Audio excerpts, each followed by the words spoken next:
Good morning. मेरी आवाज पहुंच रही है आप लोग तक? सब लोगों को बाबू लोग good morning. Everyone good morning. कहाँ तक बता दिए थे हम, आप लोग बताइए। भाग 18 तक हम आपको बता चुके थे।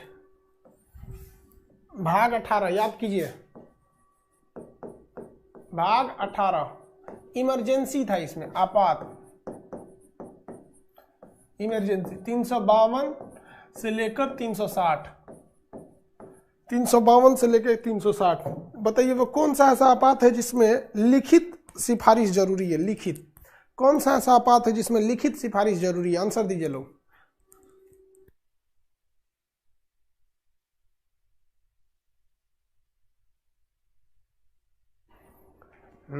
राष्ट्रीय आपात में लिखित जरूरी है, जबकि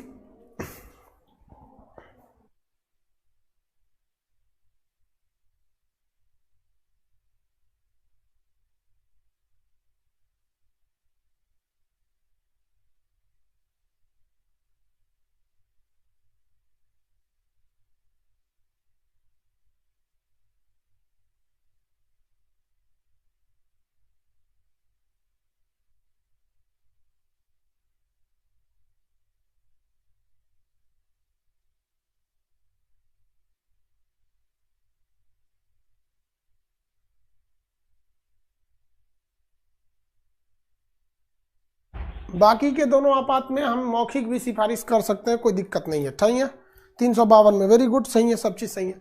अब हम बात करते हैं कि कौन सी, जो पेनवा कहाँ चला गया इसका लिखने वाला, इसका पेनवा किधर गया? अरे बबुआ लिखने वाला इधर है, तुम इधर आप खोज खोज के परेशान हो गए। ये तो यहाँ तक समझा दिए थे और इसको हम 2 बार भी पढ़ा दिए थे। एक बार रिवाइज भी करा देते हैं, आपकी इच्छा। 352 राष्ट्रीय आपात है, अब तक कितनी बार लगा है? 3 बार लगा है। ये प्रधानमंत्री, इसे राष्ट्रपति लगाते हैं, लेकिन मंत्रिमंडल के लिखित सलाह पर लगाते हैं। इसे 3 आधार पर लगाया जा सकता है: विदेशी आक्रमण हो, सशस्त्र विद्रोह हो जाए मेनली, और एक और विधेयक था जिसमें सशस्त्र विद्रोह हो, विदेशी आक्रमण हो। साथ ही साथ पहले लगाया जाता था आंतरिक अशांति पे, अब आंतरिक अशांति पे नहीं लगा सकते हैं। इसके लिए क्या चाहिए? 2/3 बहुमत की आवश्यकता होती है। चलिए अब आगे देखते हैं हम लोग। 356 क्या, इसे 3-3 महीने कर 6-6 महीने करके अनंत काल तक ले जाया जा सकता है। 356 मौखिक सिफारिश चाहिए। 360 मौखिक चाहिए। ये ससुरा एक बार लग जाता है तो हटता ही नहीं, ये 6-6 महीने करके 3 साल तक जाता है। ये ससुरा ये हटबे नहीं करता है, इसको अनंत तक ले जाया जा सकता है। ये सारा चीजें हम आपको बता दिए थे। अब बात करना है भाग 19। भाग 19, भाग 19 में क्या चीज है भैया? इसमें ये जो चीज है, इसको भाग 19 को हम लोग प्रकीर्ण या मिसलेनियस कहते हैं। प्रकीर्ण या इसको क्या कहते हैं? मिसलेनियस कहते हैं। मिसलेनियस मतलब इसमें मिली जुली चीजें हैं, मतलब कोई बिना मतलब का कुछ कुछ चीजें हैं सब। तो इसको हम लोग किस में रख देते हैं? मिसलेनियस की कैटेगरी में रख देते हैं। ये कहाँ से चालू होगा भाई साहब? तो इतना तो पता है कि वो 60 पे खत्म हुआ है, तो ये 61 से चालू होगा, 361 पे चालू होगा। हाँ, ये भले नहीं पता होगा कि खत्म कहाँ होगा, तो ये खत्म होता है 367 पर, 367 पर खत्म हो जाता है। ठीक है, अब एक चीज ध्यान दीजिएगा, मटेरियल में कहीं कहीं गलती से बाय मिस्टेक 361 की जगह 261 हो गया होगा, तो आपको तो कॉमन सेंस पता नहीं यार कि वापस तो आएगा नहीं, थोड़ा सा टाइपिंग मिस्टेक हो सकता है। टाइपिंग मिस्टेक क्या हो सकता है? हो सकता है, अदरवाइज में तो इसमें कोई दिक्कत नहीं होना चाहिए आप लोग को। तो ये कहा गया इसमें मिसलेनियस है। गुड मॉर्निंग भाई। इंटरनेशनल रिलेशन इसके बाद पढ़ा दीजिएगा बाबू। जैसे ये खत्म होगा तो इसके बाद आपका क्या चलेगा? इसके बाद चलेगा आपका संविधान का निर्माण कैसे हुआ था, लगभग 1 हफ्ता उसका क्लास होगा। उसके बाद आईपीसी सीआरपीसी, वो ज्यादा दिन का क्लास नहीं है, आपको पुलिस थोड़े बनना है उतना नहीं ना होगा, जो ट्रेनिंग हाँ जो जरूरी है आपके लिए, जो एग्जाम में पूछता है या डेली। उसके बाद इंटरनेशनल रिलेशन। देखिए इंटरनेशनल रिलेशन में जो चीजें पहले हो चुकी हैं, जो बेसिक चीजें हम वही बताएंगे, लेकिन इंटरनेशनल रिलेशन डेली घटता बढ़ता रहता। अब आप देखिए कल का इंटरनेशनल रिलेशन पे वीडियो बना, कभी टेस्ला कंपनी आ जाएगी, कभी चाइना ये करेगा वो करेगा। तो इंटरनेशनल रिलेशन हम आपको बेसिक इसमें इतना बता देंगे कि आपको दिमाग में एकदम बैठ जाए, हाँ ये ऐसे होता है। बाकी आप इंटरनेशनल रिलेशन के लिए डेली यूट्यूब पर आप देखते रहेंगे, वो डेली वाला रहेगा। पीछे वाला तो हम इस क्लास में बताएंगे, यूट्यूब पे पीछे वाला थोड़ी बताएंगे। चलिए अब हम लोग इसमें देखते हैं, इसमें क्या कहा गया। तो 361 में भैया 361 में कहा गया है कि किसी भी राज्य का जो राज्यपाल होता है या राष्ट्रपति होता है या किसी विदेश का क्या होता है, राजा होता है, क्या चीज भैया, राष्ट्रपति, राज्यपाल या राष्ट्राध्यक्ष, राष्ट्राध्यक्ष, आप इस पर कभी भी फौजदारी मुकदमा नहीं लगा सकते, फौजदारी मुकदमा दायर नहीं कर सकते, यानी ये न्यायालय से फ्री है, न्यायालय से फ्री है। लेकिन अगर आप चाहेंगे तो इस पर दीवानी का मुकदमा लगा सकते हैं। आप अगर ध्यान से दीजिएगा तो ये पहले भी हम पढ़ा चुके हैं, जब राज्यपाल पढ़ा रहे थे तब राज्यपाल और राष्ट्रपति के विशेष शक्तियों में इसे पढ़ा दिए हैं। ऐसा क्यों है कि भैया 72 आर्टिकल 72 का प्रयोग करके अगर आप इसे फौजदारी, अब इतना तो घोंचू नहीं होंगे आप लोग कि फौजदारी पता नहीं होगा, मारपीट ये सब का मैटर फौजदारी कहलाता है, इसलिए इसके बीच में एडमिशन बंद किए हुए हैं कि कोई बीच में ना घुस जाए। फौजदारी किसी घोंचू को ऐसा है कि नहीं पता है, फौजदारी मुकदमा अगर लगा के इसे सजा भी दीजिएगा तो आर्टिकल 72 का प्रयोग करके माफ कर लेगा, और इसको अगर फांसी की भी सजा दे देंगे, खैर फांसी तो नहीं माफ कर रहेगा लेकिन बाकी सब चीज 161 की तरफ माफ कर लेगा। अब राष्ट्रीय अध्यक्ष, भैया देखिए राष्ट्राध्यक्ष जो होते हैं किसी भी देश के, मान के चलिए इंग्लैंड की महारानी आ गई या अमेरिका के डोनाल्ड ट्रंप आ गए या फिर पाकिस्तान के इवन इमरान खान आ गए, भारत में कुछ भी कर देंगे, आप उन्हें दंडात्मक सजा नहीं दे सकते। हालांकि ये लोग कुछ करते ही नहीं है यार ये लोग तो चाय पीने निकलते ही नहीं है तो मर्डर करने कहाँ निकलेंगे। कुछ लोग को इस पर ऐतराज हो जाता है कि ऐसा क्यों है, हम बराबरी में हैं। अजब हाल है यार, इन लोग को इतना फुर्सत है कि मार धाड़ करेगा ना। इन लोग को अगले 1 महीने तक का पूरा शेड्यूल फिक्स रहता है, इतने बजे यहाँ जाना है, इतने बजे यहाँ आना है, काफ़ी चीज़ें होती हैं। तो आगे समझिए, तो ये हो गया न्यायालय से इनकी रक्षा की गई है। अच्छी बात है भैया, हमारे कम से कम इज्जत तो होना चाहिए ना, देश के पहले नागरिक होते हैं, किसी को कोई दिक्कत नहीं। हिस्ट्री का बैच अनाउंस तो कर दिए हैं, नहीं राजदूत पर भी मुकदमा नहीं चलाया जा सकता, राजदूत पर भी मुकदमा नहीं चलाया जा सकता। राजदूत पर मुकदमा इसलिए नहीं चलाया जा सकता है वियना संधि के तहत। देखिए वियना संधि के तहत आप किसी भी देश के राजदूत या फिर हाई कमीशन या फिर जो भी कहिए जो डेलीगेट आए हैं उन पर आप मुकदमा नहीं चला सकते। इन पर मुकदमा चलेगा इंटरनेशनल कोर्ट में, राजदूत पर। इन पर मुकदमा कहाँ चलेगा, इंटरनेशनल कोर्ट यानी अंतर्राष्ट्रीय न्यायालय में चलेगा, अदरवाइज में इन पर मुकदमा नहीं चलाया जा सकता। अब 62 में कहा गया है कि राजाओं को विशेष छूट था, ये तो 61 हो गया। अब 362 में कहा गया है कि राजाओं को विशेष प्रावधान, राजाओं को विशेष छूट, राजाओं को क्या करना है भैया, विशेष छूट देना है। तो राजाओं को विशेष छूट दिया गया था। जैसे देखिए ज्योतिरादित्य राय सिंधिया, आज भी उसका महल है। ज्योतिरादित्य राय सिंधिया जो महाराष्ट्र मध्य प्रदेश के वो थे, सिंधिया परिवार के थे, वो जिंदगी भर उनके खानदान लोग कांग्रेस में रहे और अचानक वो बीजेपी में आ गए। आगे किस में जाएंगे किसी को कुछ नहीं पता होता। हम आप सारे स्टूडेंट्स को कहना चाहते हैं, कम से कम आप पर तो हमारा अधिकार है, आपको डांट के भी बोल सकते हैं। यार राजनीति में आप कभी किसी पे भरोसा मत करिए, क्योंकि ये अपने फायदे के लिए बाप बदल सकते हैं सब, तो कुछ भी हो सकता है यहाँ पर, ये कुछ नहीं करेंगे लोग, इसलिए इससे थोड़ा सा दूर रहना चाहिए, इस सब चीज़ों पे थोड़ा सा दूर रहना चाहिए। समझ में आ गया कि नहीं आ गया। खैर देखिए इस सब में गलत भी उतना तो कुछ भी नहीं कहा जा सकता भाई, इस सब से थोड़ा सा बच के रहना चाहिए। तो यहाँ देखिए राजाओं को क्या किया जा सकता है, छूट दिया जा सकता है। राजाओं को क्या किया जाएगा, छूट दिया जा सकता है। तो ये इसमें पहले शुरुआत में दिया गया था छूट, राजनीति में पहले राजाओं को छूट दिया गया था। अब आप देखिएगा बहुत सारे राजा हैं लोग, जैसे महाराष्ट्र राजस्थान के वो महिला थी, क्या नाम है उनका, अरे उनका नाम दिमाग पे नहीं आ रहा है, मुख्यमंत्री रही है, एकदम बढ़िया नाम है दिमाग, अरे बड़ा सा टिकली लगाती है, नाम बताइए आप लोग, मेरे दिमाग पे नहीं आ रहा है। अरे ज्योतिरादित्य राय सिंधिया तो मध्य प्रदेश के, वसुंधरा राजे, हाँ वसुंधरा राजे, इन लोग का बहुत बड़ा राजघराना है। तो देखिए इन लोग को छूट देना एक तरह से सही भी था। एक्चुअली क्या था कि उस समय देश आज़ाद हुआ था, अगर इन लोग को छूट नहीं देते लोग तो बहुत ज़्यादा दिक्कत हो जाता। तो छूट दिया इसलिए गया था कि ये लोग में सहूलियत आ सके, मतलब ये भारत में मिल सके। लेकिन बाद में क्या किया गया, इस व्यवस्था को समाप्त कर दिया गया। इस व्यवस्था को क्या कर दिया गया, समाप्त कर दिया गया था। आर्टिकल 62 अभी क्या है, खत्म है। आर्टिकल 62 अभी नहीं है, किसी को कोई दिक्कत। आर्टिकल 62 नहीं, राजाओं की विशेष छूट, ये अभी क्या कर दिया गया, इसे समाप्त कर दिया गया। राजाओं का विशेष छूट अभी क्या कर दिया गया, समाप्त कर दिया गया।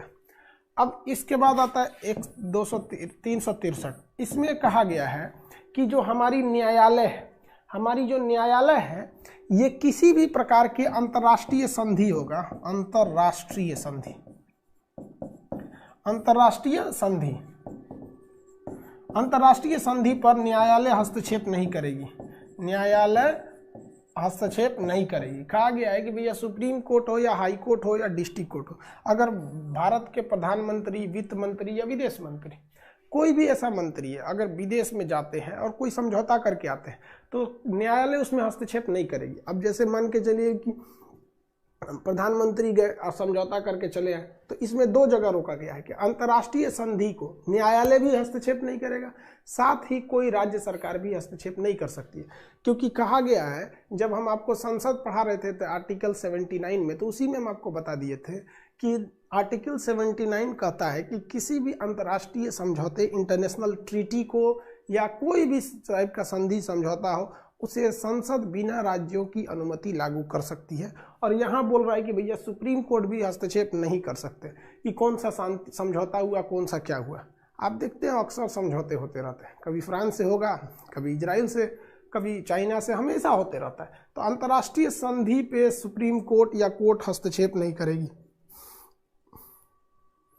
अरे यार कितनी बार बोले, 18 तारीख को हिस्ट्री का क्लास स्टार्ट होगा। आप कितनी बार बोलेंगे तो हिस्ट्री चिल्ला दिया, तो वह चिल्लाने से हो जाएगा। यूट्यूब पर भी बोल दिए हैं कि हिस्ट्री का बैच स्टार्ट होने वाला है, अब कैसे बोलेंगे।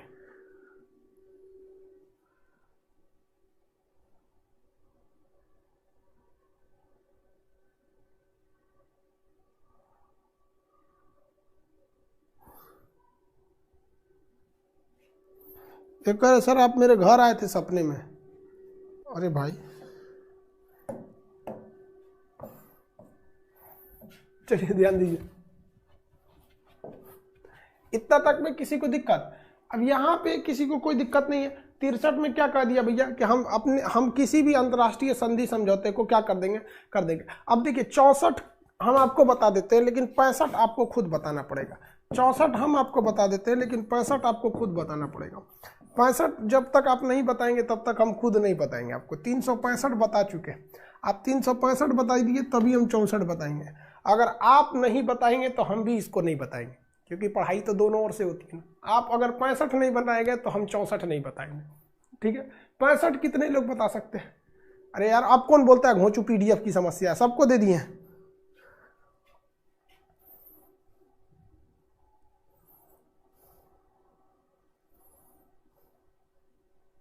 प्रेसिडेंट रूल, अरे गधा, प्रेसिडेंट रूल 356 में आता है। सर हिंट दीजिए।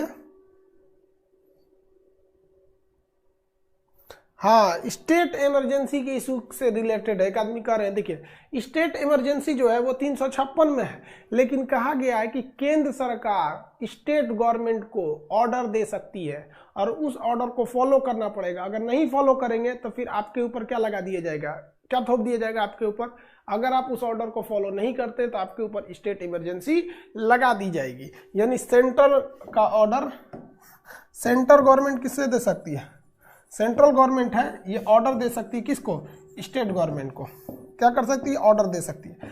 और स्पेसिफिक है कि वो ऑर्डर जो है वो राष्ट्र हित में होना चाहिए, तभी वो उसको, अगर राष्ट्र हित में मैटर है, राष्ट्र हित का मैटर है और ऑर्डर फॉलो नहीं करता है तो फिर उसके ऊपर स्टेट इमरजेंसी लग जाएगा। इसके ऊपर स्टेट इमरजेंसी लग जाएगा 356 में। यहाँ क्या लग जाएगा 356। लेकिन अगर स्टेट नेशनल इशू नहीं है, जबरदस्ती कर रहा है तब नहीं मानेगा। अब सेंट्रल गवर्नमेंट दिल्ली गवर्नमेंट को लाख कहते रह जाए कि किसानों को खाली कराओ, किसानों को खाली कराओ, नहीं करा सकते। उनका मूल अधिकार है, वो शांतिपूर्ण प्रदर्शन कर रहे हैं। और सबसे बड़ी बात यह है कि इतने किसान हैं वहां पर, इतने किसान हैं, और आज तक कोई लड़ाई झगड़ा वहां पर देखने को नहीं मिला, ठीक है। अब देखिए गवर्नमेंट अपनी बात कहेगी, विपक्ष अपनी बात कहेगी, इसमें आप समझदार हैं, आप समझदारी से रखिएगा। आगे देखिए यहाँ पे ध्यान से। तो ये क्या कर सकते हैं भैया, ऑर्डर दे सकते हैं, एग्जाम्पल दे सकते हैं। जैसे एग्जाम्पल में अगर आप ध्यान से देखेंगे तो नोटबंदी, नोटबंदी, नोट को क्या कर दिया गया, बंद कर दिया गया। दूसरा एग्जाम्पल देख सकते हैं आपको, लॉकडाउन, लॉकडाउन। तो केंद्र सरकार का है ना कि लॉकडाउन हम लगा रहे हैं पूरे देश में, अब बिहार सरकार का है कि हम नहीं लगाएंगे, हम लोग मजबूत हैं देखो मजबूती सब निकल जाएगा वहां पे, कोई मजबूत वजूत काम नहीं करेगा। 356 आगे बढ़ जाते हैं। 356 नोटबंदी और लॉकडाउन, नोटबंदी और लॉकडाउन, आगे बढ़ जाए। नोटबंदी तथा लॉकडाउन को सेंट्रल गवर्नमेंट स्टेट गवर्नमेंट को ऑर्डर दे सकती है। सीए और एनआरसी मतलब, सीए और एनआरसी का मतलब क्या? अच्छा वो तो समझा ही दिया। अच्छा इनका कहना था सीए एनआरसी का जो विरोध हो रहा था वो क्या, देखिए सीए एनआरसी का विरोध जो था ना वो, यार क्या बताए, सीए और एनआरसी कोई बहुत बड़ा चीज तो है नहीं, हम आपको पढ़ा दिए यार। आपके पास कोई भी डॉक्यूमेंट है तो काम चल जाएगा आपका, फोटो लगा हुआ डॉक्यूमेंट्स आपके पास कोई भी है, आधार कार्ड को छोड़ के सब काम हो जाएगा। पैन कार्ड है चल जाएगा, बैंक पासबुक है चल जाएगा, जनधन योजना चल जाएगा, सब चल जाएगा यार।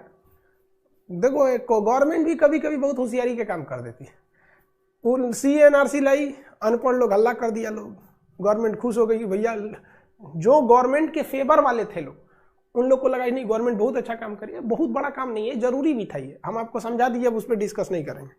अब हम यहाँ आते हैं 364 में, 65 तो बता दिए, 64 में देखिए अंतर्राष्ट्रीय संधि को ये न्यायालय हस्तक्षेप नहीं करेगा। यहाँ कहा गया है कि जितने बड़े बड़े सी पोर्ट हैं, मतलब महापत्तन, पत्तन सी पोर्ट को कहते हैं, या जो बड़े बड़े एयरपोर्ट हैं, बड़े बड़े एयरपोर्ट हैं, इस पर सेंट्रल गवर्नमेंट का अधिकार होगा। और जितने छोटे एयरपोर्ट हैं और जितने छोटे बंदरगाह हैं उस पर स्टेट गवर्नमेंट का अधिकार होगा।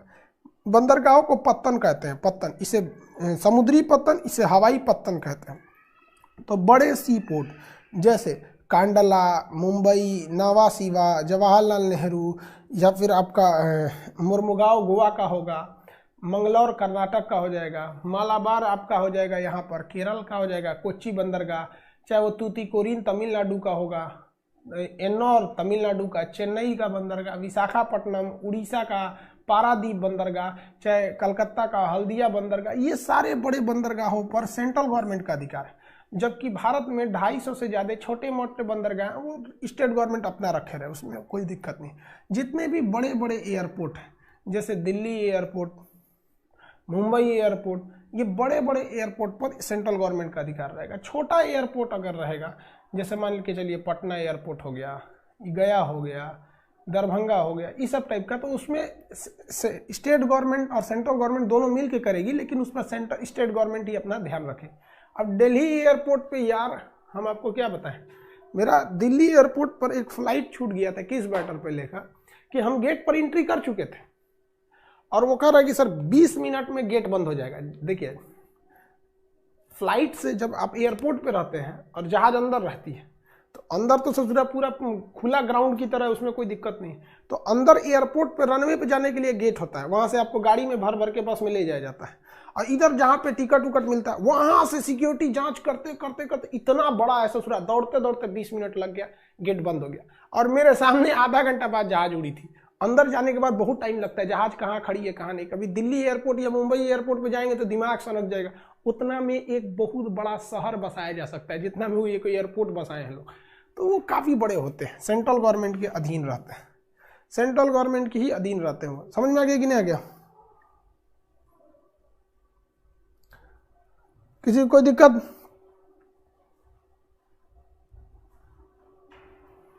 अरे छोटे मोटे बंदरगाह आप समझिए ना, छोटे बंदरगाह जो रहेंगे स्टेट गवर्नमेंट के, बड़े बंदरगाह जो रहेंगे वो सेंट्रल गवर्नमेंट के रहते हैं। आगे देखते हैं, ये तो समझ में आ ही गया होगा आप लोग को। ये कहाँ से शुरू हुआ था? तो 61 से चालू हुआ था 67 तक, 61 से 67 तक। 61 में कहा गया है कि राष्ट्रपति, 361 में क्या कहा गया, ये राष्ट्रपति जो है, राष्ट्रपति, राज्यपाल या राष्ट्राध्यक्ष पर मुकदमा नहीं लगाया जा सकता, फौजदारी नहीं लगाया जा सकता, दीवानी लगाया जा सकता है, वियना संधि के तहत राजदूतों पर नहीं लगाया जा सकता। 62 में क्या कहा गया है कि राजाओं को कुछ छूट दिया गया था, राजाओं को कुछ छूट दिया गया था। किसी को कोई दिक्कत नहीं है?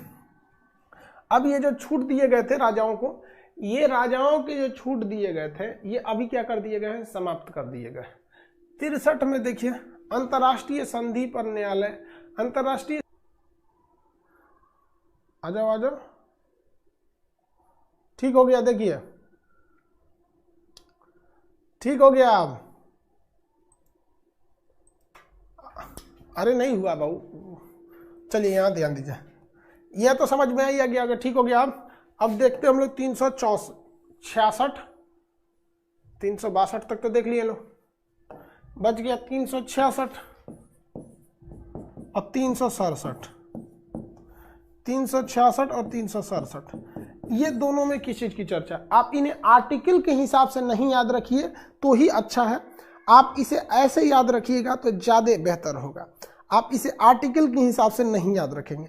इन 366 में कहा गया है परिभाषाएं दी गई हैं। क्या दिया गया है? परिभाषा। इसे आप आर्टिकल के हिसाब से मत याद रखिए। परिभाषा किस किस चीज की परिभाषा है भाई? तो बहुत सारी चीजों की परिभाषा है। जैसे एंग्लो इंडियन किसे कहेंगे?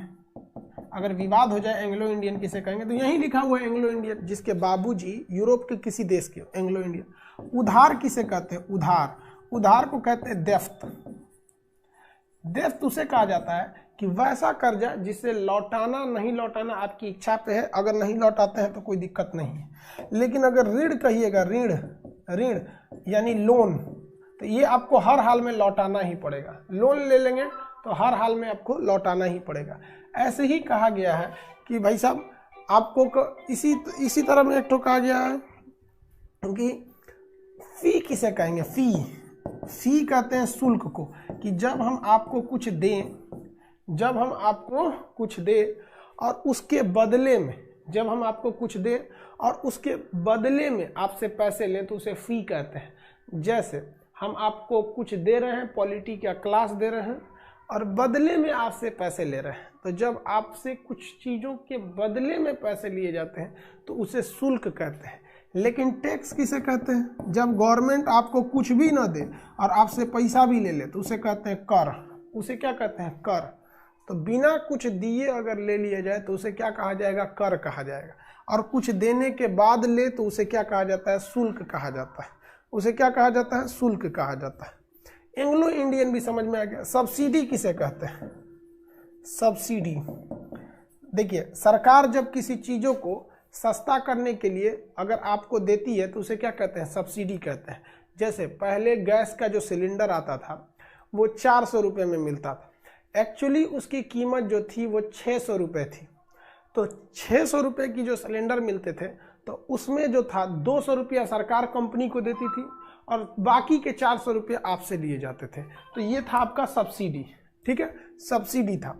लेकिन अभी क्या हुआ, प्रत्यक्ष हस्तांतरण लाभ जो था, पहल योजना, वो जब से मोदी जी आए, हालांकि पहल योजना कांग्रेस ने लाई थी कि डायरेक्ट अकाउंट में पैसे भेजे जाएंगे, तो मोदी जी ने कह दिया कि भाई कंपनी वालों को कि जितना गैस का दाम है तुम उतना पब्लिक से ले लो, हम उसके अकाउंट में 200-250 रुपया भेज देंगे। तो अभी आपसे लिया जाता है कितना रुपया? 700 रुपया सिलेंडर का। अब कितना रुपया लिया जाता है हमको एक्यूरेट आइडिया नहीं है, क्योंकि हम सिलेंडर उठाने जाते नहीं हैं। यही 700-750 लिया जाता होगा, 800, और आपसे आपके अकाउंट में 200-250 रुपये भेज दिए जाते हैं सब्सिडी का पैसा। किसी को कोई दिक्कत? किसी को दिक्कत? 800 रुपये लगते हैं, अरे कोई बात नहीं भाई, कितना भी लगता हो यार, समझो ना आप। सब्सिडी, जैसे यूरिया खरीदने जब जाते हैं तो दुकान पे अगर यूरिया खरीदेंगे तो महंगा मिलेगा, लेकिन सरकारी दुकान से यूरिया खरीदेंगे तो यूरिया पर कुछ पैसे सरकार दे देती है, उसी को कहा जाता है सब्सिडी मिल गया। तो सब्सिडी किसी चीज़ को सस्ता करने के लिए किया जाता है। जैसे सरकार जो है वो किसानों से गेहूँ खरीदती है 18 रुपये में और आपको दे देती है 2 रुपये में, आपके बदले 16 रुपया कौन भरती है? तो सरकार भरती है। कौन भरती है भैया? सरकार भर देती है 16 रुपया। आगे बढ़े, किसी को कोई दिक्कत नहीं है? किसी को कोई दिक्कत नहीं? सब्सिडी हो गया, सब्सिडी हो गया ना। अब इसके बाद और क्या चीज आएंगे भैया? सब्सिडी। अब क्या हो जाता है भैया, अगर किसी को आप क्या देते हैं? अनुदान दे देते हैं। अनुदान मतलब होता है सहायता राशि, किसी को पैसा, जैसे नेपाल में भूकंप आ गया तो सहायता वगैरह दे दी। तो ये सब चीज़ों की परिभाषा है, आप परिभाषा याद रखिएगा। इस आर्टिकल को याद नहीं रखेंगे। ये आर्टिकल याद करके किस काम का है? इसमें क्या करेंगे? परिभाषा याद रखेंगे, इसमें और कोई खास परिवर्तन नहीं है। अब इसके बाद आता है 67, ये भी याद नहीं रखें, निर्वचन। निर्वचन, इंटरप्रिटेशन, इंटरप्रिटेशन, इंटरप्रिटेशन, निर्वचन मतलब क्या कहा गया है? निर्वचन कि जब कभी किसी चीज का विवाद होगा तो उसका जो व्याख्या ये किसी काम का आर्टिकल नहीं है, आप लोग के काम का नहीं। निर्वचन इंटरप्रिटेशन का मतलब होता है व्याख्या, कि संविधान में किस चीज का कितना एक्सप्लेनेशन किया गया है। कोई भी चीज का अगर प्रॉब्लम होता है, बाय द वे मान के चलिए कि कल को कोई PIL सूट डाल कर देता है कि हमको उधार और ऋण में अंतर और अच्छा से समझाइए, तो जब उसमें कोई नई व्याख्या डाली जाएगी, कोई नया चीज की व्याख्या डाली जाएगी, तो उसे हम लोग डालेंगे आर्टिकल 367 यानी निर्वचन के तहत। तो ये आर्टिकल याद नहीं रखने की जरूरत है, ये याद रखने की जरूरत नहीं है। हाँ, ये सब चीजें कंसेप्ट वाली याद रखेंगे, ठीक है। ये आर्टिकल आपके लिए थोड़ा सा जरूरी है, या देखिए इसमें आर्टिकल जो जरूरी है बस यही वाला जरूरी है, 365 जो पहले से याद रखा करा दिए। बाकी आप नहीं भी आर्टिकल के हिसाब से याद रखेंगे तो आपको कंसेप्ट बस याद रहना चाहिए। क्या याद रखना चाहिए? कंसेप्ट याद रहना चाहिए, काम बन जाएगा। देखिए कैसे भाई, कैसे काम बन जाएगा। हमको पता है कि भैया भाग संख्या 19 में किस चीज़ की चर्चा है, प्रकीर्ण, या भाग संख्या 19 में किस चीज़ की चर्चा है, प्रकीर्णन या मिसलेनियस चीजें हैं। इसमें कोई खास टॉपिक नहीं है, मिसलेनियस है, मिला जुला है। देखिए ना, कभी राष्ट्रपति बोल रहा है, कभी राजा बोल रहा है, कभी समझौता बोल रहा है, कभी से जुड़ा ऑर्डर बोल रहा है, बंदरगाह, कभी ये, तो ये मिसलेनियस चीज है। 61 में याद रखेंगे क्या चीज है, आर्टिकल भाग 19 प्रकीर्णन, आर्टिकल 361 से 367। अब आप इसको अपने से लिखना चालू कीजिए। आप कोई सादा पेज लीजिए और अपने से सब लिखिए, हम आर्टिकल लिख देते हैं। आप भरिए खाली जगह को, ऐसे लिखिए भाग संख्या 19, इसका नाम क्या है, आइए आर्टिकल अनुच्छेद कहाँ से कहाँ तक जाती है, आर्टिकल कहाँ से कहाँ तक है।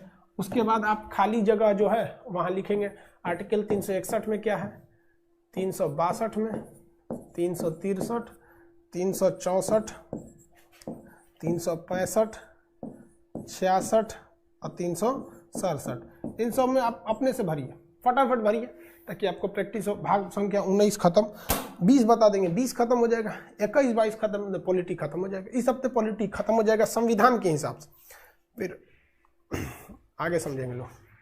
बढ़िया बढ़िया बढ़िया।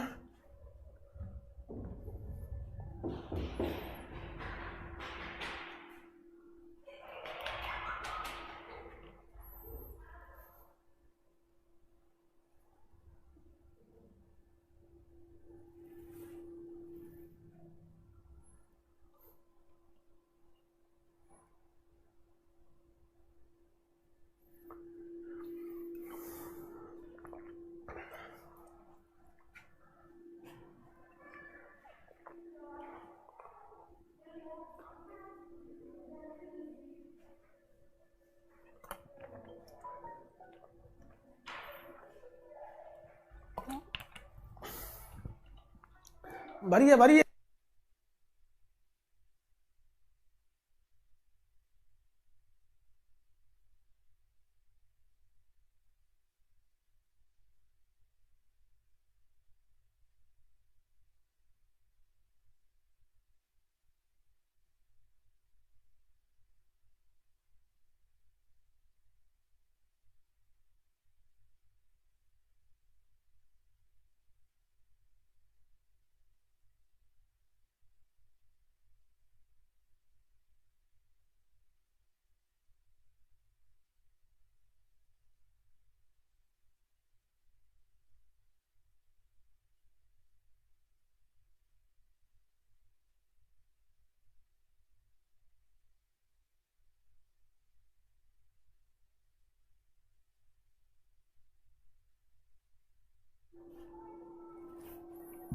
ऑलरेडी लिख चुके, एक आदमी कह रहे सर ऑलरेडी लिख चुके हैं। एक बात आपको पता है, बहुत रियलिटी है, एक बहुत मतलब वो है। देखिए मेरे पास ना ही ऑनलाइन में बच्चों की कोई कमी है और ना ही मेरे पास ऑफलाइन में बच्चों की कमी है। अब आप इतना ध्यान दीजिए ना कि ऑफलाइन में इतने बच्चे हैं कि कहीं गवर्नमेंट हमरा के ऊपर कोनो प्रतिबंध ना लगा ले, इसलिए हम सबसे बाद में खोल रहे हैं कुछ। लेकिन हम फिर भी कहते हैं आपसे कि जो लड़का ऑफलाइन में सिंसियर है, मतलब क्लास में बैठ के सिंसियर है, उसके पढ़ाई के लेवल में, और जो लड़का एप्लीकेशन पे सिंसियर है उसके पढ़ाई के लेवल में, एप्लीकेशन वाले ज़्यादा सेटल हो जाएंगे। रीजन क्या है कि एप्लीकेशन में आपको जो मेहनत करना है खुद करना है, और क्लासरूम में बैठा रहता है तो अगल बगल में देख लेता है, अरे ये क्या हुआ, ये क्या हुआ इसे। और इसमें जो अगर खुद सिंसियर है तो अपने से रहता है। और रिजल्ट एक चीज़ याद रखिएगा, ये डिपेंड करता है इस बात पर नहीं कि आपका टीचर कितना सिंसियर है, इस बात पर डिपेंड करता है कि आप कितने सिंसियर। इसलिए आपकी इच्छा, हमारे पास दोनों में कहीं जगह नहीं रहता है। अगर किसी को बिलीव ना होना तो कभी घूमते फिरते पटना आना, अब पूछना खान सर के क्लास में बैठने का जगह है, नहीं रहता यार। लेकिन हम आपको समझाते हैं कि एप्लीकेशन भी अच्छी चीज़ है, इसको वो लोग थोड़ा सा क्रिटिसाइज कर देते हैं, पता नहीं क्यों, हमको नहीं समझ में आता। खैर हम किसी टीचर को नहीं बोलेंगे भैया, हमारा नहीं बोलना रहता इसे। चलो आगे बढ़ते हैं।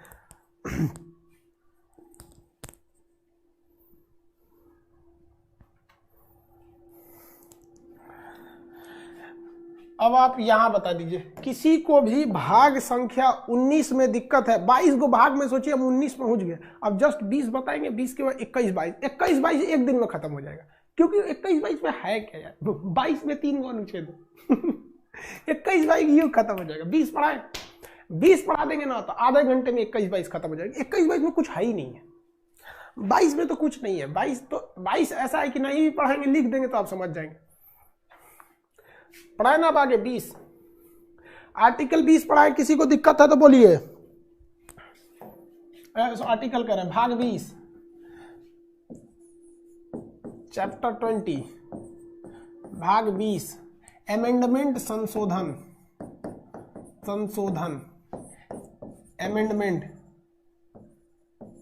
अमेंडमेंट संशोधन। आर्टिकल कहां से शुरू होगा भैया, एक चीज बताइए, आर्टिकल कहां से शुरू होगा, शुरू कहां से होगा ये आर्टिकल? वो 367 पे खत्म हुआ है, तो जेन्युइन है कि 368 से शुरू होगा और यहीं पे खत्म हो जाएगा। भाग 20 भी खत्म भाग 20 खत्म। देखो भाई ये एक तो आर्टिकल है संशोधन में। देखिए ध्यान से, संविधान में जो संशोधन है, ये संशोधन जो लिया गया है, ये हम लोग साउथ अफ्रीका के संविधान में लिए हैं। कहां से लाए हैं? साउथ अफ्रीका के संविधान से। तो संशोधन को हम लोग लाया गया है साउथ अफ्रीका, दक्षिण अफ्रीका, साउथ अफ्रीका। यहाँ कोरोना का एक तीसरा स्टेज देखा गया, जैसे चाइना में कोरोना के एक स्ट्रेन जो ओरिजिनेट किया था वहां था, एक दूसरा स्ट्रेन ब्रिटेन में देखा गया, एक तीसरा स्ट्रेन जो देखा गया है वो आपको साउथ अफ्रीका में देखा गया। ठीक है, चलिए आप देखते हैं, ये साउथ अफ्रीका से लाया गया। संशोधन के बारे में भीमराव अंबेडकर साहब, कौन सा? भीमराव अंबेडकर साहब ने कहा था कि हमने संविधान को बहुत ज्यादा कठोर नहीं बनाया है, बहुत ज्यादा कठोर नहीं बनाया है। उनका क्या कहना था कि हमने संविधान को, सुनिए ध्यान से, जो भीमराव अंबेडकर साहब ने जो कहा था, बाबा साहब भीमराव अंबेडकर ने, उनकी हम पूरी उन्हीं की बातें ही आपके सामने करते हैं कि हमने अपना पूरा प्रयास किया कि इस संविधान को विश्व का सबसे बेहतर संविधान बनाया जा सके, लेकिन परिवर्तन तथा सुधार की संभावना अनंत काल तक बनी रहती है। इस वजह से हमने इस संविधान को इतना कठोर नहीं बनाया है कि इसमें संशोधन ही न किया जा सके, बस कुछ संशोधनों की आवश्यकता होगी और इसमें एक बहुमत के बाद इसमें संशोधन किया जा सकता। और हमने इस संविधान को इतना लचीला भी नहीं बनाया है कि लोग इसे खिलवाड़ समझ सके। तो ये भीमराव अंबेडकर का कहना था कि ना ही संविधान कठोर है और ना ही संविधान क्या है, लचीला है, मतलब ना ही संविधान कौन लचर है, ये हम लोग का बीच का है, मतलब ना कठोर है ना बहुत ज्यादा लचीला है। अब बात करते हैं संशोधन कितने प्रकार से हो सकते हैं। संशोधन के प्रकार, कितने तरह से संशोधन किया जा सकता है।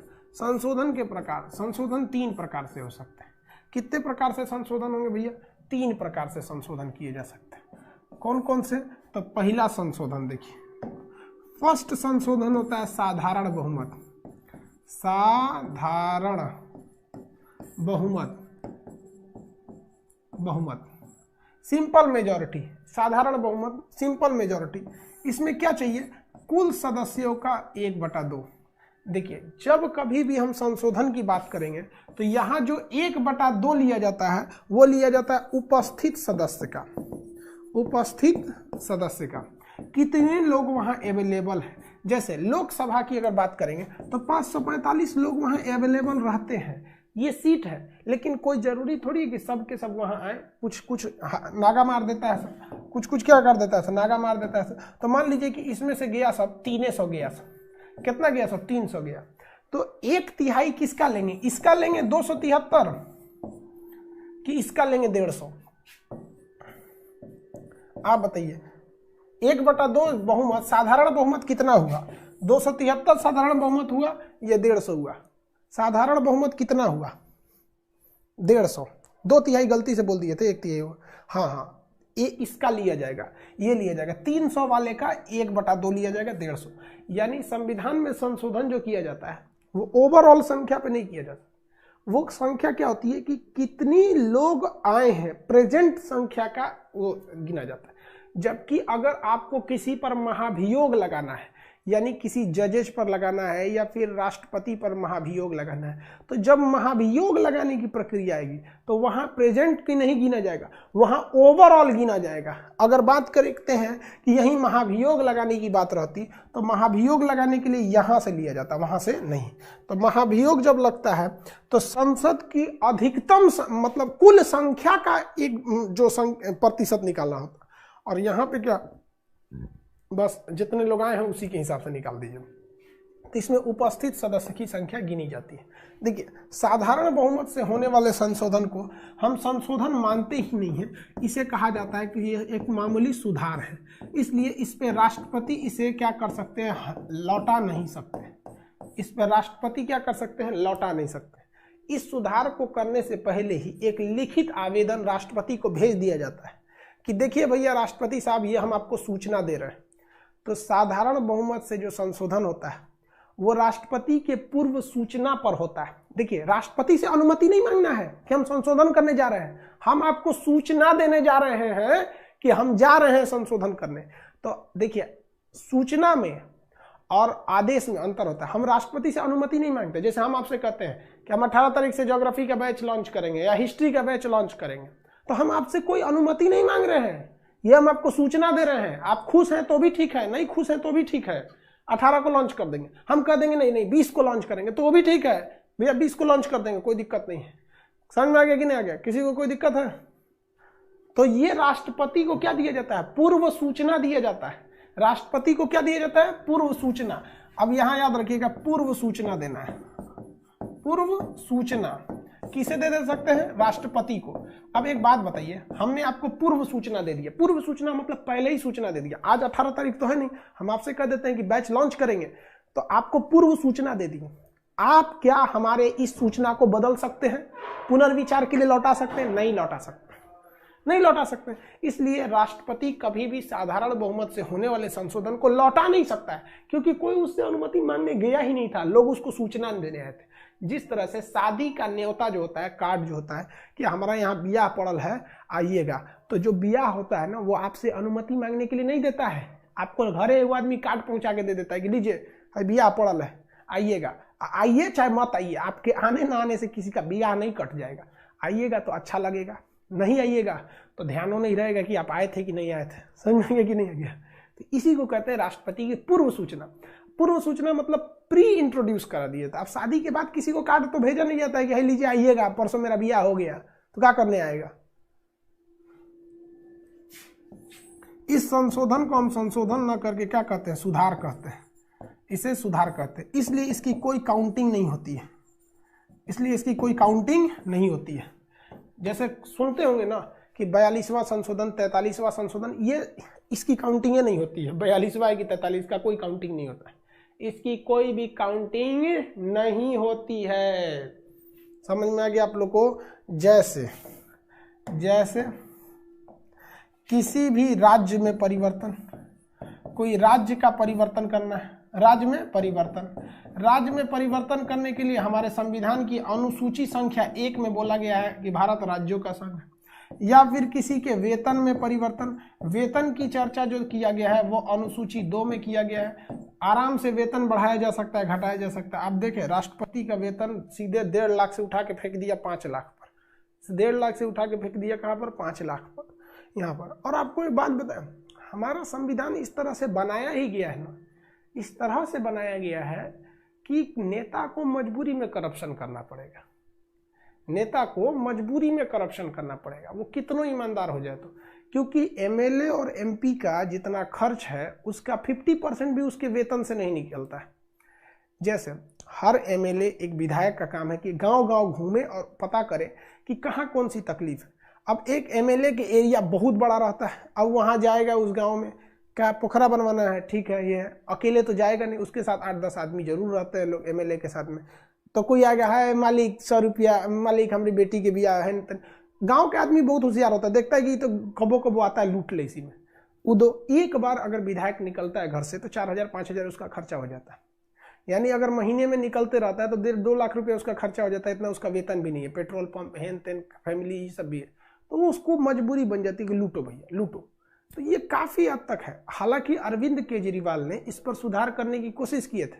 उन्होंने एमएलए की अपनी सैलरी बढ़ा दी थी ताकि वो लोग लूट उट न कर सके। इसका काफ़ी ज़्यादा विरोध भी हुआ था, क्योंकि हमारे यहाँ अगर एमएलए की वेतन बढ़ा दिया जाएगा तो कुछ लोग विरोध करने लगेंगे। ये खुला चुनौती है उन्हें क्या करने के लिए, करप्शन करने के लिए। हमको करप्शन करने की ज़रूरत है नहीं, हम क्या लिए करप्शन करेंगे भैया, नहीं। लेकिन अगर आप हमको दिन भर पढ़ाने का 20,000 रुपया दीजिएगा, पूरा हमारा मान के चलिए 20,000 हमारा सैलरी कर दीजिए, तो हम तो मजबूरी में सोचेंगे 20,000 में क्या होगा। समझ में आ गया कि नहीं आ गया भाई? उतना बिजली बिल आ जाएगा मेरा, बिजलियों बिल नहीं भराएगा उतना में। तो ये बड़ी बड़ी समस्या हो जाती है। खैर उस सब छोड़िए। तो वेतन में वृद्धि करना होगा, आराम से कर सकते हैं। विधान परिषद का गठन करना है या विधान परिषद को हटा देना है, आराम से कर देगा। राष्ट्रपति को सूचना दे देगा कि देखिए राष्ट्रपति साहब ये कर रहे हैं। क्या हो गया भाई?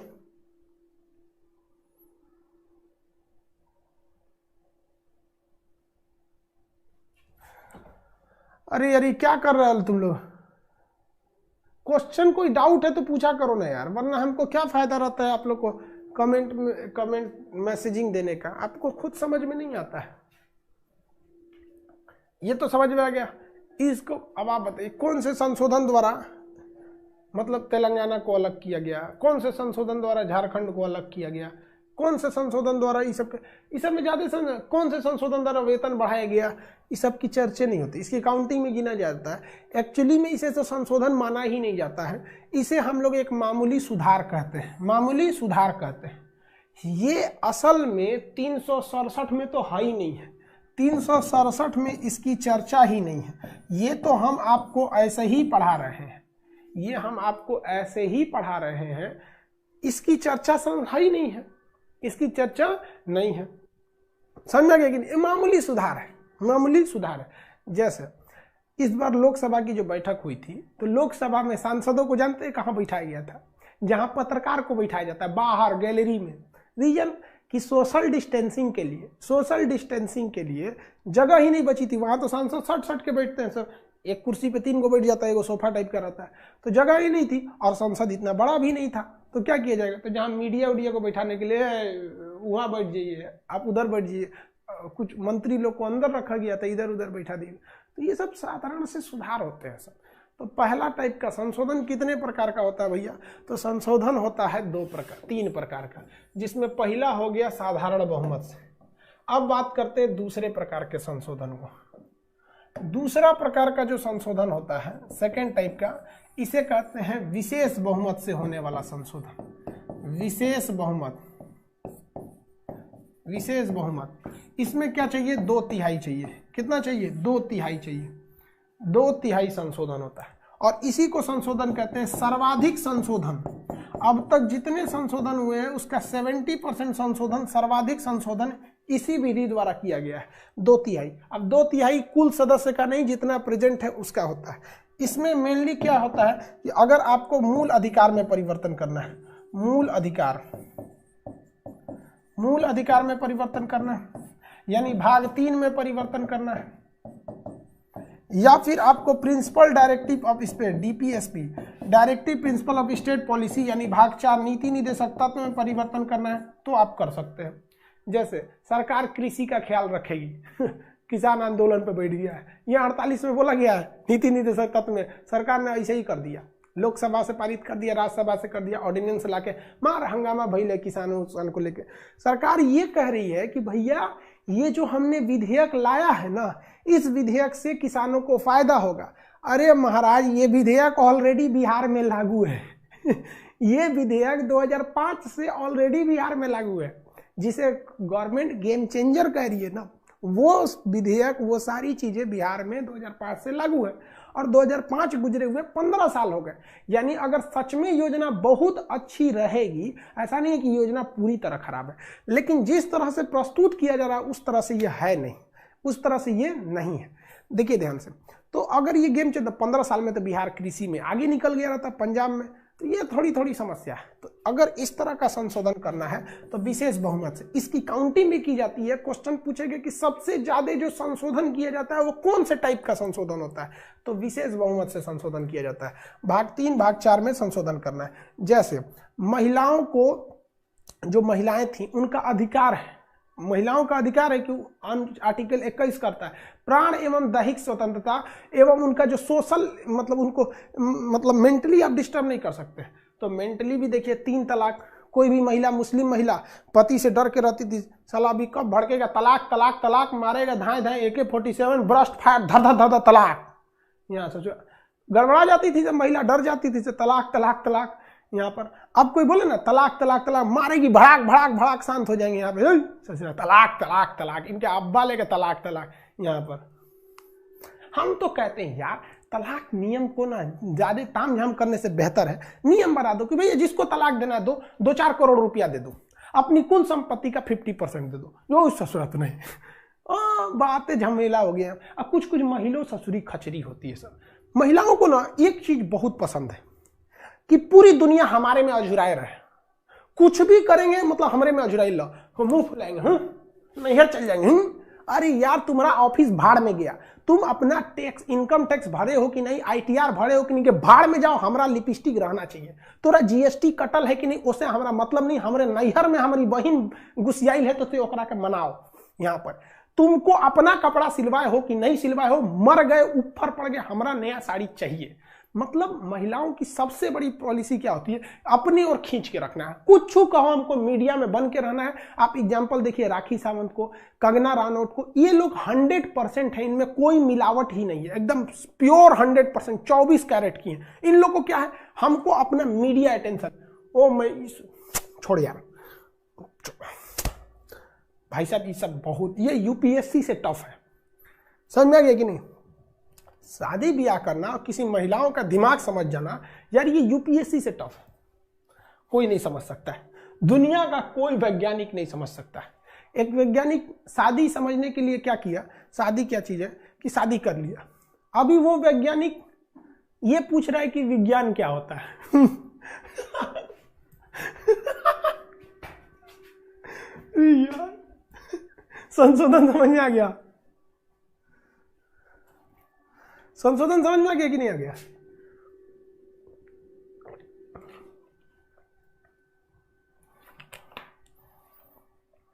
चलिए यार आज बहुत हो गया।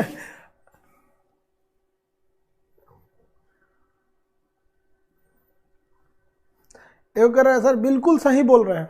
अरे भाई साहब हम गलत क्यों पढ़ाएंगे, हम आपके टीचर हैं, हम आपको गलत थोड़े पढ़ा सकते हैं कोई चीज में, जो बताएंगे आपको हकीकत के लिए बताएंगे। समझ में आ गया कि नहीं आ गया, किसी को दिक्कत। चलिए अब चौथा टाइप का संशोधन क्या होता है, तीसरा टाइप का संशोधन। तीसरा संशोधन बहुत ही टफ पाया जाता है। जो तीसरा संशोधन होता है ये क्या होता है, पहले आपको विशेष बहुमत चाहिए, विशेष बहुमत यानी 2/3 लाइए, इसके बाद वो पारित नहीं होगा, इसके बाद भी पारित नहीं होगा। आपको आधा राज्य यानी आधे स्टेट की भी अनुमति चाहिए, आधा स्टेट भी, आधा स्टेट माने 28 गो में से कम कितना, 28 में 14 गो राज्य, कम से कम 14 राज्य भी उससे सहमत होने चाहिए। 28 अरे आधे स्टेट का मतलब 14 राज्य भी उससे सहमत होने चाहिए, तब इस सबसे टफ होता है, इससे जुड़ा पारित नहीं होता है। कांग्रेस ने क्या किया, ले आई GST विधेयक, मार धड़ाधड़ विरोध हो गया। आज सबसे ज्यादा विरोध मोदी जी किए थे GST का। चलो ध्यान से देखो, वो विधेयक लाई, बेचारा उसका पारित नहीं हो पाया। मोदी जी आए, और जब मोदी जी आए तो भैया कांग्रेस मुक्त भारत बनाना है। शुरुआत में तो पूरा जगह पे बीजेपी लहरा गया था, इससे लग रहा था जैसे कुछ होगा ही नहीं। और उसी लहर में 2017 में धाए से पारित करा दिए, कौन सा, GST। तो भैया GST तो संसद में मोदी जी ने पारित करा लिया, क्योंकि संसद में उनके पास 2/3 बहुमत है, ये है, कोई दिक्कत नहीं है यहाँ पर। लेकिन राज्य में भी तो रहना चाहिए। बताइए GST पारित करने वाला पहला राज्य कौन था, GST पारित करने वाला पहला राज्य कौन था, आसाम था, आसाम। आसाम। इसमें कौन कौन से संशोधन करने हैं? देखिए, अगर आप चाहते हैं कि राष्ट्रपति के चुनाव में राष्ट्रपति का निर्वाचन बदल दिया जाए, निर्वाचन, तो अरे भैया राष्ट्रपति के निर्वाचन में राज्य भी भाग लेते हैं, बिना राज्य की अनुमति आप राष्ट्रपति का निर्वाचन बदल कैसे देंगे? न्यायपालिका, न्यायपालिका, अगर आप सोचते हैं कि न्यायपालिका में कुछ चेंजिंग कर दे, अरे भाई साहब न्यायपालिका राज्यों में भी हाई कोर्ट है, डिस्ट्रिक्ट कोर्ट है, आप संसद में बैठ के चेंज कर देंगे तो राज्य वाला भड़क जाएगा सब। तो आप पहले तो आप संसद में भी चेंज कीजिए तो 66% वोट से, ताकि वहीं जेन्युइन है कि वहीं छटा जाएंगे। उसके बाद से आधे राज्यों से ज्यादा सहमति होनी चाहिए, तभी होगा, अदरवाइज नहीं होगा। न्यायपालिका, कार्यपालिका, कार्यपालिका, कार्यपालिका मतलब जितने भी मंत्री वगैरह हैं, तो भैया मंत्री सेंट्रल में भी होता है, राज्य में भी होता है। कार्यपालिका में अधिकारी आते हैं, यूपीएससी वाले जो होते हैं सेंट्रल के होते हैं, पीसीएस वाले स्टेट के होते हैं, इसमें भी चेंजिंग करेंगे तो होगा। विधायिका, विधायिका, विधायिका मतलब निर्वाचन, निर्वाचन, मान के चल दिए कि मोदी जी संशोधन कर दिए कि राज्य में अब चुनाव नहीं होगा, कोई मुख्यमंत्री नहीं बनेगा, तो भाई साहब वो तो ऊपरा पारित करा लेंगे। उनके पास तो सेंट्रल गवर्नमेंट में बहुमत है, ये लोकसभा और राज्यसभा, राज्य टुकुर टुकुर देखेंगे, आई दादा हमारा चुनाव चल गई लो जा, होगा ना होगा। आधे से ज्यादा राज्य भी सहमत होने चाहिए तभी होगा, अदरवाइज ना होगा।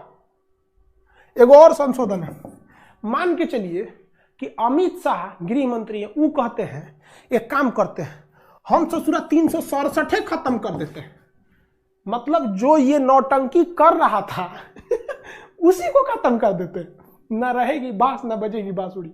मतलब जो ये सारी चीजों को समझा रहा था कि आर्टिकल 368 कि कैसे कैसे संशोधन करना है, हम एकरे संशोधन कर देते हैं और कहते हैं कि सारा संशोधन साधारण बहुमत से होगा। यह काम केवल अमित शाह कर सकते हैं, दूसरे किसी में इतनी ताकत नहीं है, इवन मोदी जी में भी नहीं है। मोदी जी इतनी सॉफ्ट हृदय के आदमी है, अमित शाह नहीं, एकरे मार दे जा। 367 में संशोधन कर दिए, तब कहा गया अच्छा तब भैया तू संशोधन कर और राज्यों से भी पूछो। किससे पूछो? राज्यों से भी पूछो। तो सबसे भयानक जो संशोधन होता है वो तीसरे प्रकार से होता है, तीसरे प्रकार से। समझ में आ गया आप लोग को? अब ये संशोधन को हम लोग एक एक करके याद करेंगे। पहला संशोधन, 42वां संशोधन, अब उसमें से कंसेप्ट तो है नहीं भैया, अब आपको याद रहेगा तो बोलिएगा। मान के चलिए आपको याद नहीं है कि 42वें संशोधन में हुआ क्या था, तो कंसेप्ट नहीं है, वो तो याद करना पड़ेगा, उसको बताएंगे। आज के लिए इतना ही। समझ में आ गया कि नहीं आ गया?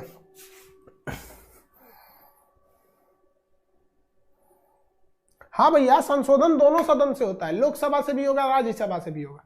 और आपको लोकसभा राज्यसभा में बताए थे कि इसमें कभी भी संशोधन जो उतना जितना पावर लोकसभा को है संशोधन के मैटर पे, उतना ही पावर राज्यसभा को भी है संशोधन के मैटर पे। ये एकदम क्लियर याद रखिएगा। हाँ, मैप का क्लास होगा अब।